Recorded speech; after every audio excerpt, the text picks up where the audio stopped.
The last of the sunlight was fading behind the roofs of our sleepy little neighborhood in suburban Colorado. I leaned against the doorframe of our bedroom, just watching her, my wife, moving around the room with this buzzing energy that didn't feel like her usual routine.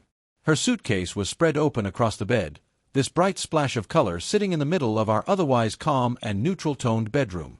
She was folding dresses, zipping up her makeup bags, clicking perfume bottles shut with this kind of precise rhythm, like she'd been waiting for this moment. Her name's Emily. And that night, she wasn't just packing. She was glowing. There was something behind that glow, too, something different. Not just excitement, but a kind of edge. Like anticipation laced with something I couldn't quite put my finger on. "You sure you packed enough just for a weekend?" I asked, chuckling a little. I had my arms crossed, leaning casually but still watching her closely. She turned and looked at me over her shoulder with that playful grin she always used to flash. Her auburn hair caught the last of the sun and shimmered like copper. "You never know what the girls are gonna plan," she said, winking. "Better to be ready for anything. Maybe hiking, maybe a spa day, maybe a dance floor and some wine-soaked karaoke." She played it off like it was just a girls' weekend, casual and innocent. But there was something in her eyes, a flicker of restlessness that didn't sit right with me. I walked into the room, grabbed the cardigan she always wore on chilly evenings, and handed it to her. "In case the mountains get cold."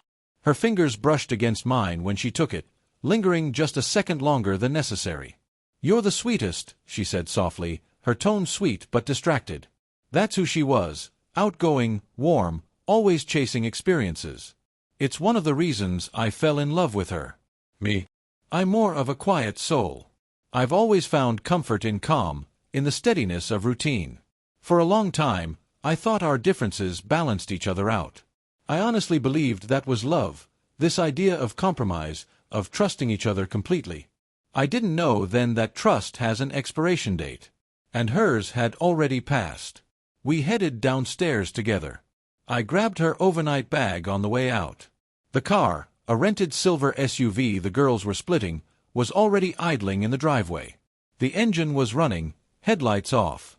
I could hear them laughing inside before I even saw them. One of her friends shouted her name, and just like that, she turned away from me. She kissed me quickly on the lips. "Be good while I'm gone," she said with a teasing smirk. "I should be saying that to you," I replied, smiling, trying to match her playful tone. She rolled her eyes and laughed. "Come on, you know me." "Yeah." I thought I did. I stood on the porch as she jogged to the SUV, tossing her bag into the trunk like she was tossing away a part of herself I hadn't realized I'd already lost. The other women cheered, someone popped a bottle of champagne, and just like that, they were off. The SUV roared a little too proudly as it peeled away. I watched the taillights disappear into the neighborhood, then took a breath that felt heavier than I expected. The house behind me, the one we built together, suddenly felt too still. Too quiet. I stepped back inside, locking the door behind me. Tried to distract myself. Thought about pouring a glass of wine, decided it was too early. Settled on tea instead. Something calming, something warm. The hours moved slow, like I was just drifting through a play after the curtain had dropped and the audience had already gone home. I half-watched a movie, answered a few work emails, closed the laptop, and sat in the silence. And God, the silence. It wasn't peaceful. It had weight. It clung to the walls, filled the corners. It felt like absence in its purest form. At around 9:30 that night, I ended up catching up with Nathan, my old college roommate, over Zoom. Just small talk. Sports, tech, his new girlfriend. "You're living the dream, man," he said between sips of his beer. "Nice house, steady job, gorgeous wife who still goes on girls' trips instead of dragging you to pottery class every weekend." I laughed, but there was this ache behind it. Yeah, she's something else. Still keeping that spark alive? I hesitated, not long, but enough. We try. She's been distant lately. Not in a bad way, just distracted. Nathan grinned. "Let me guess, she turned 30 and suddenly wants to relive her wild 20s? I didn't respond. I just kind of smiled and let it sit there. I didn't want to go down that road. I trusted Emily. We had an understanding. She needed space sometimes, and I'd always given it to her. That's what love was, right? Believing in someone, even when their path drifted a little from yours. That night, I went to bed alone. I stared at her side of the bed, her pillow still indented, her slippers tucked neatly under the nightstand, the alarm clock glowing faintly like it didn't know it had been abandoned. She called it a weekend of freedom. I didn't know then how true that really was. Because that night, that was the last time I believed in her. The last night I felt safe in my own home. The last night before everything started to unravel.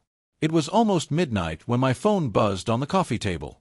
I was half asleep on the couch, letting some random documentary about deep-sea creatures drone in the background. The whole house was so still, it felt like it was holding its breath. When I glanced at the screen, I saw it was a video call, from Harper. Yeah. Harper. She's one of Emily's oldest friends. The loud one. The wild one.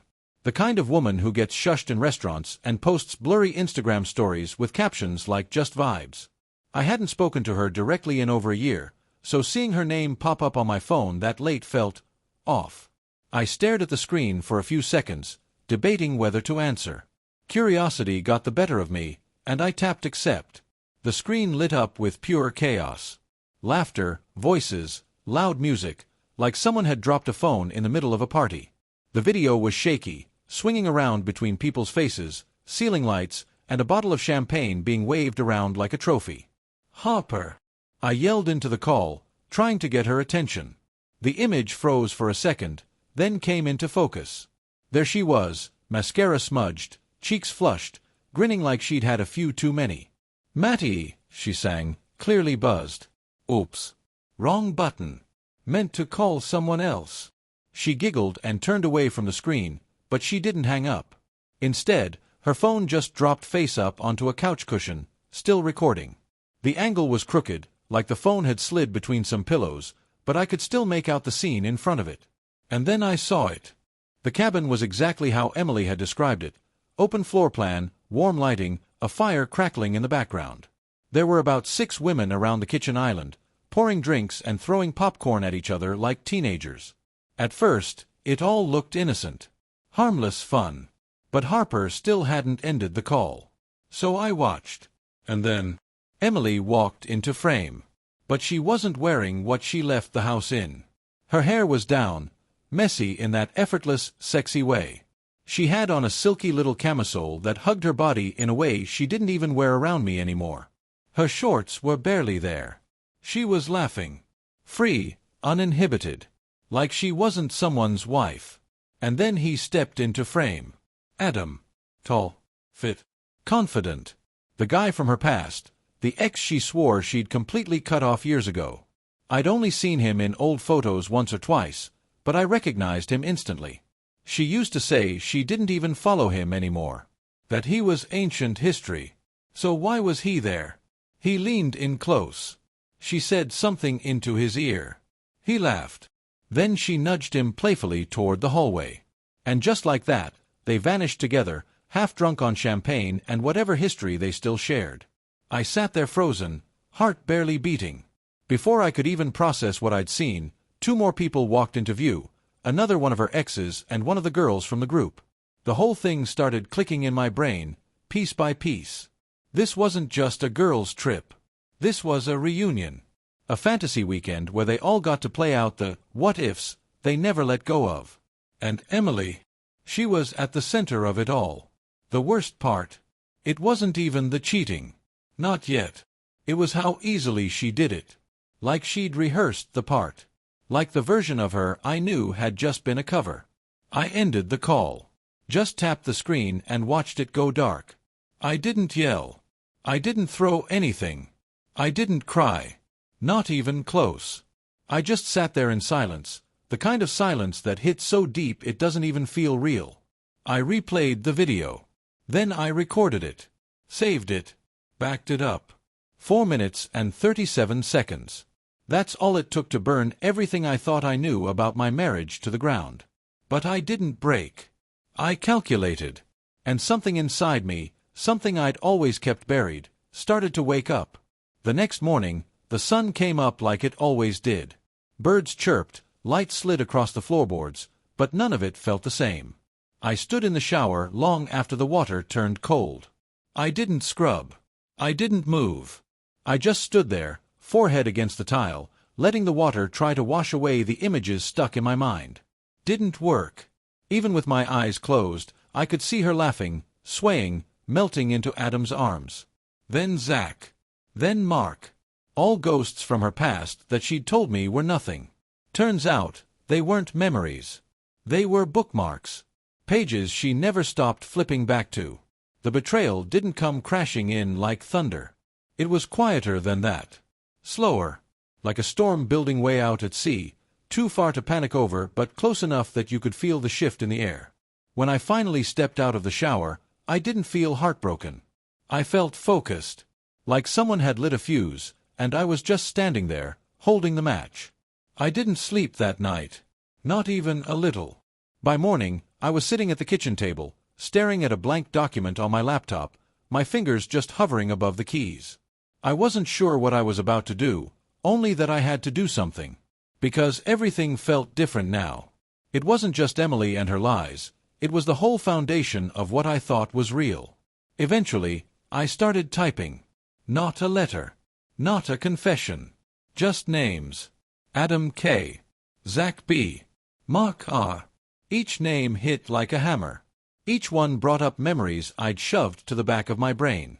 Little stories Emily had told me over the years, back when I thought they were harmless. Ex-boyfriends. Flings. Guys she learned from. At the time, I didn't dig. I didn't feel the need to. I trusted her.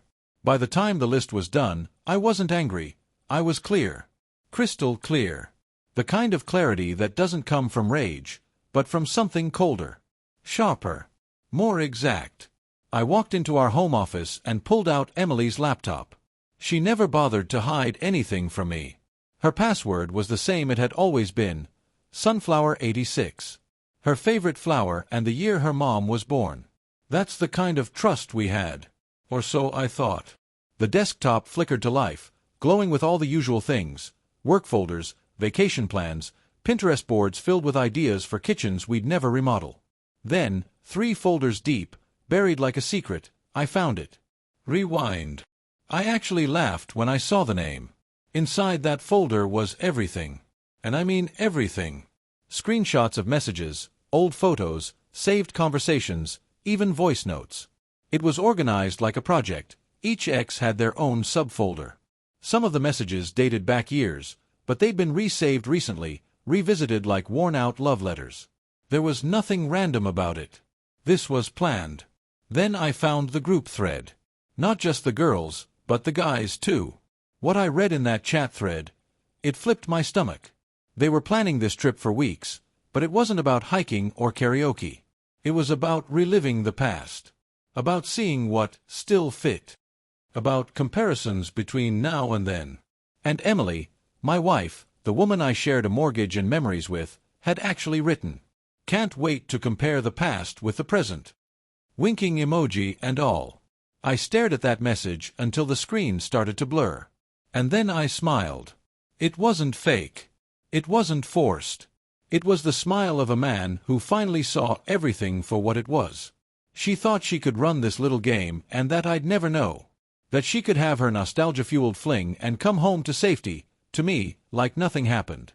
She miscalculated. I spent the next 3 hours doing what I do best, organizing, analyzing, preparing. I saved every message, every photo, every timestamp. I backed it all up. Labeled every file. Cross-referenced her call history with her message logs. If it had a digital footprint, I had it.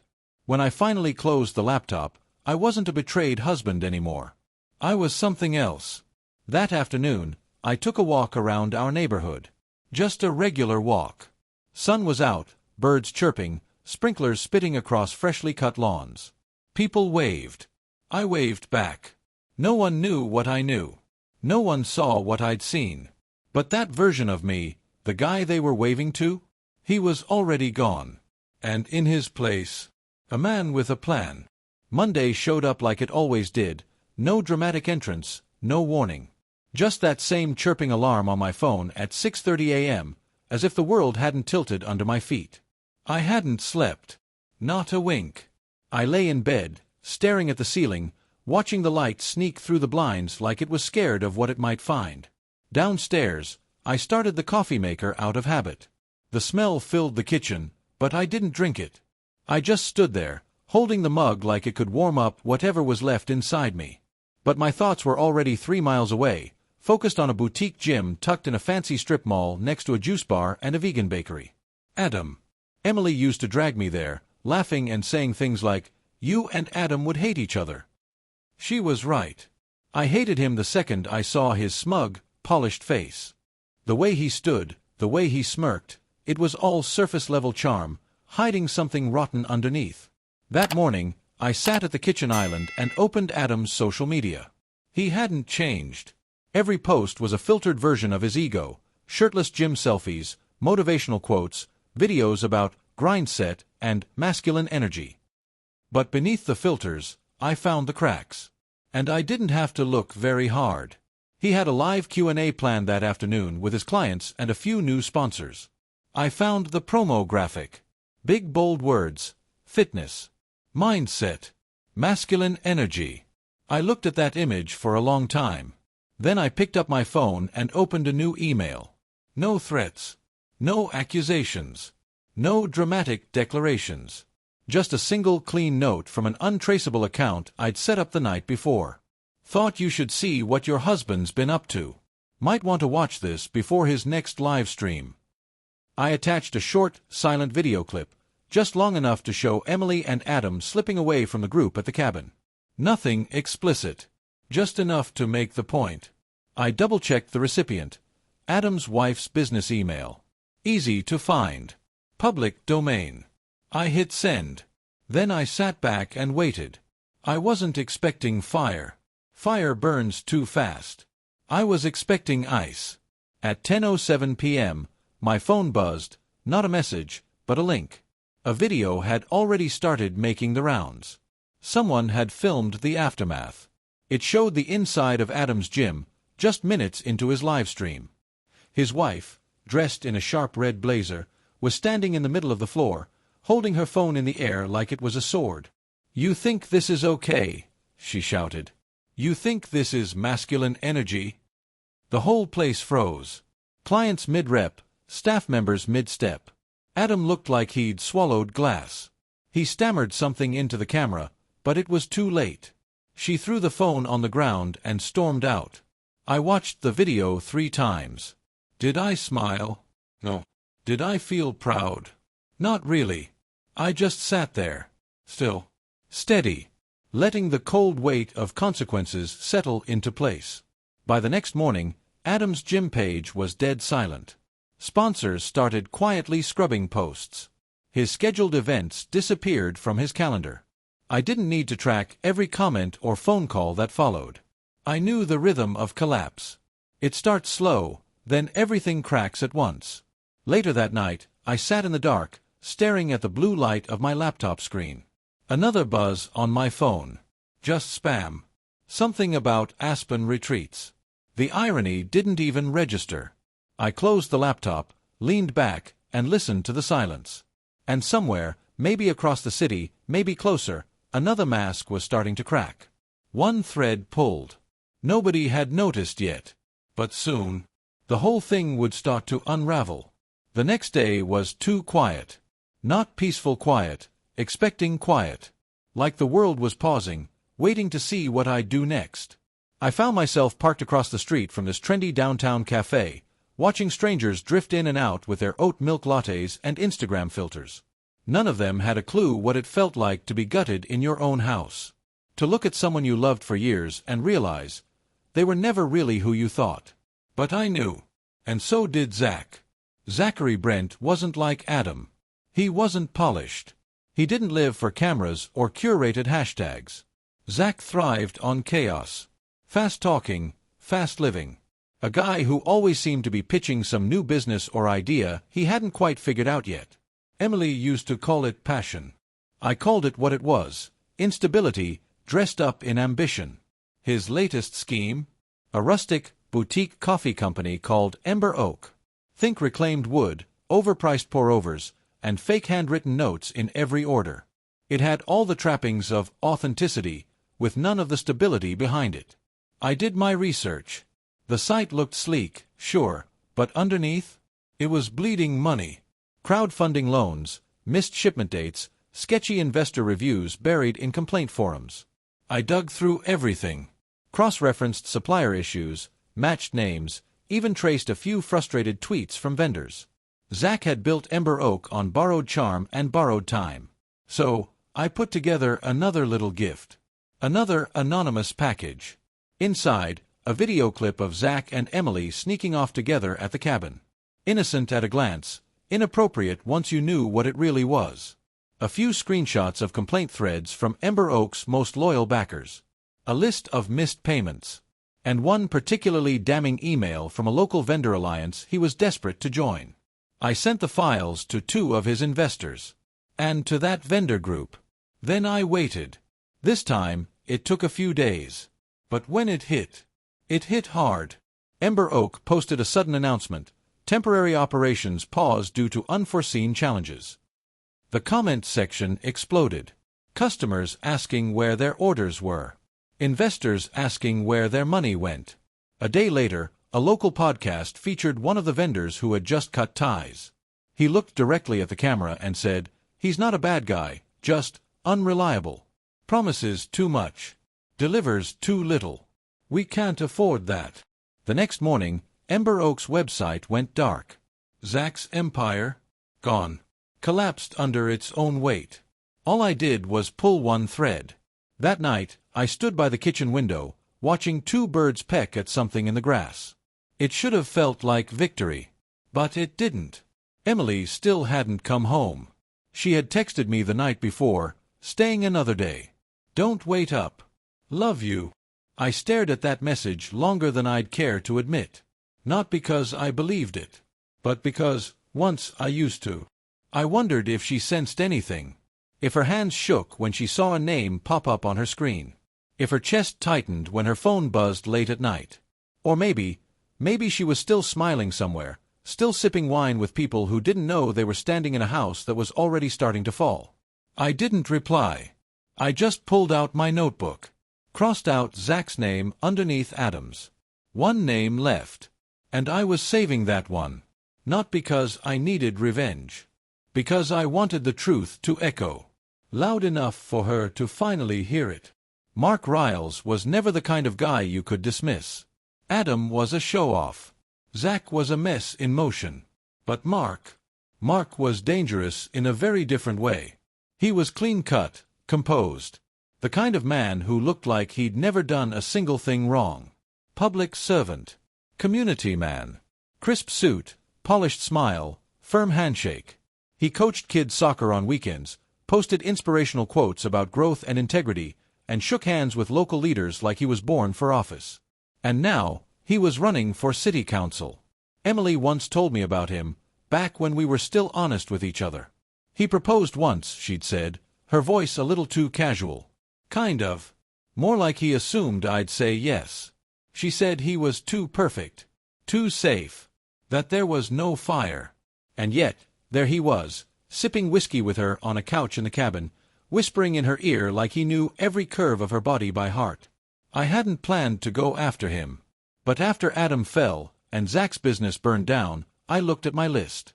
Only one name left. So I did what I always do. I watched.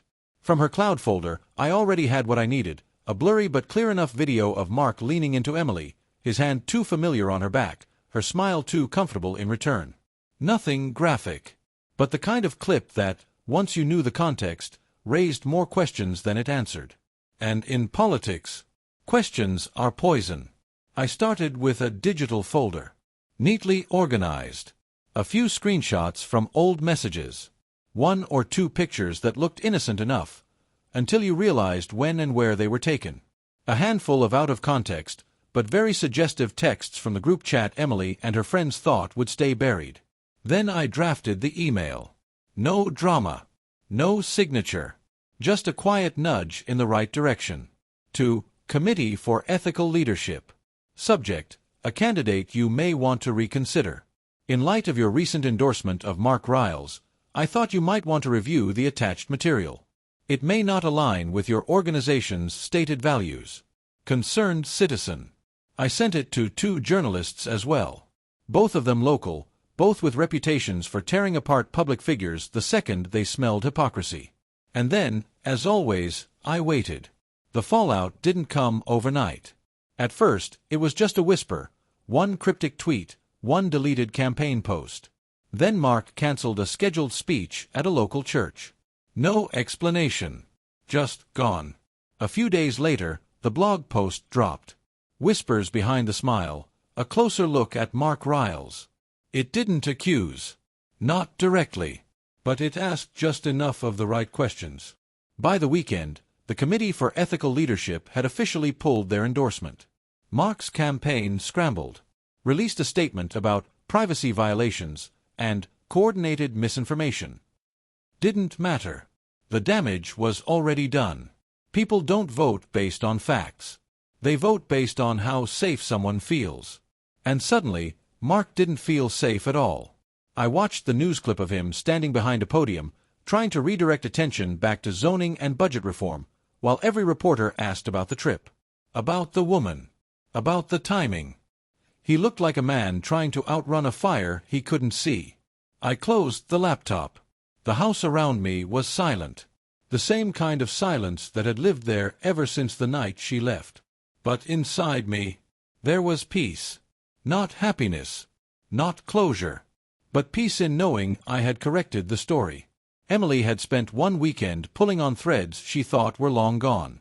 I spent 6 days unraveling everything she'd ever used to wrap herself in comfort. And now, there was only one thread left. Her name. And I wouldn't raise my voice. I wouldn't slam the door. I wouldn't hit back. I'd just show her the truth. And then I'd leave her standing in it. Alone. Emily came home on a Tuesday. Late afternoon. The sun was starting to dip behind the row of perfect suburban rooftops, casting long shadows that looked too much like bars on a cage. Her car pulled into the driveway smooth as ever, tires whispering against the gravel, like it was just any other day. I was in the kitchen when I heard the door open. "Hey, babe," she called out, like nothing had changed. Her keys jingled, the door clicked shut behind her, familiar sounds that suddenly felt like a stranger walking through my life. "Sorry, I'm a day late," she added as she stepped into the kitchen, scrolling her phone without looking up. Harper wasn't feeling great. Didn't feel right leaving early. She finally glanced at me, offering a soft smile. It was the kind of smile you give when you want to skip past the truth. I stood by the sink, rinsing a glass. My face blank. My body calm. "That's thoughtful of you," I said, my voice steady. Too steady. That caught her attention. Just for a second. I saw something flicker in her eyes. Confusion. Maybe fear. Then she covered it with that same practiced warmth she always wore like a second skin. "I missed you," she said. "You survive without me?" I managed. She walked closer, leaned against the counter beside me. The gap between us wasn't much in feet, but it felt like a canyon. "You okay?" she asked. I nodded, slowly. "Been thinking a lot." "About what?" "About truth," I said. "How fragile it is." She laughed lightly. "Nervous. You sound like one of those weird philosophy podcasts." I didn't answer. I just walked past her, set the clean glass on the dining table, and opened my laptop. "Come here," I said. "Come." Simple. She hesitated. "Matt." Her voice trailed, unsure. "Nothing," I said. "Just, come here." She stepped forward. Slowly. The screen glowed in the dim room. A single folder, no label. I clicked it open. Images spilled across the screen. Stills from the cabin. Pulled from Harper's accidental call. Pulled from her own cloud backup. Messages she thought were deleted. Conversations she thought were private. One muted video played, her, on the couch, laughing with Zach. Mark pouring drinks. Adam whispering something into her ear while she leaned in way too close. She didn't speak. Her hand went to her mouth. "This isn't," she started. No, I said, still staring at the screen. Then what is it? I didn't mean for it to go that far. It was supposed to be fun. Just nostalgia. I didn't think you'd ever see it, she whispered. And that, right there, that was the part that hurt the most. Not that she did it. That she bet on me never finding out. I made a mistake, she said. Her voice cracked. A stupid, meaningless mistake. I turned to her. Looked her in the eyes. Meaningless. I love you, she whispered. I studied her face like it was a crime scene. I don't think you know what love is, I said. She stepped forward, reaching for me. Her fingers trembled. I stepped back. I'm not here to scream, I told her. I'm not here to punish you. You already did that yourself. Her eyes were swimming now. What do you mean? I closed the laptop gently and slid it toward her. Everything's in there. Every message. Every video. Every joke. Every memory you thought you buried in a weekend. She looked down at the screen like it was the edge of a cliff she hadn't realized she'd been walking toward. I don't want revenge, I said. I want honesty. And now it's yours to carry. Then I walked past her. Up the stairs. Into what used to be our room. I closed the door behind me. No slam. Just quiet. Downstairs, she stood alone. Face lit by the screen, and for the first time in years, I think she really saw herself. Not the woman she pretended to be, but the one who'd burned down her own home without even smelling the smoke. 3 weeks later. She hardly left the house. The sunlight that used to pour through the windows now landed like guilt across the floors. The silence in our home had changed. It wasn't tense anymore. Just hollow. I still lived there. Physically. I cooked. I worked. I slept in the guest room. But she wasn't with me anymore. I didn't yell. I didn't cheat back. I didn't storm out. I just disappeared in plain sight. She tried to reach me with conversations, with soft touches, with tears. But I was gone. One rainy morning, I stood at the door of what used to be our shared office. A single duffel bag over my shoulder. My suitcase on the floor. Emily showed up at the end of the hall, holding a mug she wasn't drinking from. "You're leaving?" she asked. I nodded. "Got a contract in Seattle. 6 months." She blinked. "I didn't think it would end like this." I looked at her, not with hate, but with that quiet recognition you give someone in an old photo you barely remember. "It didn't end here," I said. "It ended that night. This is just the echo." "Can we fix it?" she asked, almost collapsing under the weight of her own voice. "We were good once, weren't we?" "We were," I said. "But I think I fell in love with a version of you that stopped existing a long time ago. I just didn't notice." She stood there, barely breathing. "I still love you." I nodded. "Then let that love be quiet now. Let it rest." She reached out, arms lifting, but the space between us had already become a wall built from silences and things unsaid. I picked up my bag. At the door, I turned one last time. "You were my home," I said. "But I can't live in a place that only remembers me when it's empty." And then I stepped outside. Rain tapped softly on the porch, on the sidewalk, on the roof, like time itself, keeping rhythm. And just like that, I was gone. Thank you for visited my YouTube channel. Your support, likes, and comments truly inspire me to create even more engaging content. If you enjoyed this video, don't forget to subscribe and hit the notification bell so you never miss an update. You're a part of this amazing community, and I'm thrilled to share my stories with you. See you in the next video on YouTube.